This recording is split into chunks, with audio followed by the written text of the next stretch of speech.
কুমিল্লার মুরাদনগরে এক নারীকে বিবস্ত্র করে নির্যাতনের চাঞ্চল্যকর ঘটনার মূল পরিকল্পনাকারীকে গ্রেফতার করেছে র্যাব।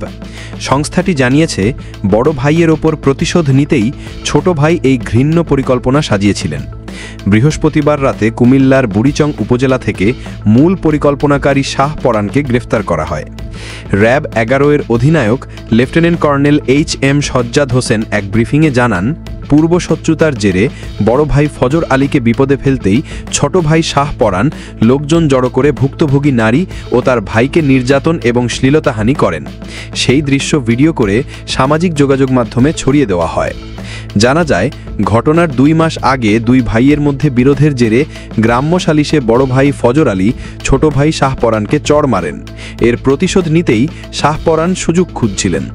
ঘটনার দিন সুদের টাকা আদায়ের অজুহাতে ফজর আলী ভুক্তভোগীর ঘরে প্রবেশ করলে পূর্ব পরিকল্পিতভাবে শাহ পরান তার দলবল নিয়ে সেখানে হামলা চালান। প্রাথমিক জিজ্ঞাসাবাদে শাহ পরান তার ভাইয়ের ওপর প্রতিশোধ নেওয়ার জন্য এই ঘটনা ঘটিয়েছেন বলে স্বীকার করেছেন। এই ঘটনায় এখন পর্যন্ত ধর্ষণে অভিযুক্ত সহ মোট 6 জনকে গ্রেফতার করা হয়েছে।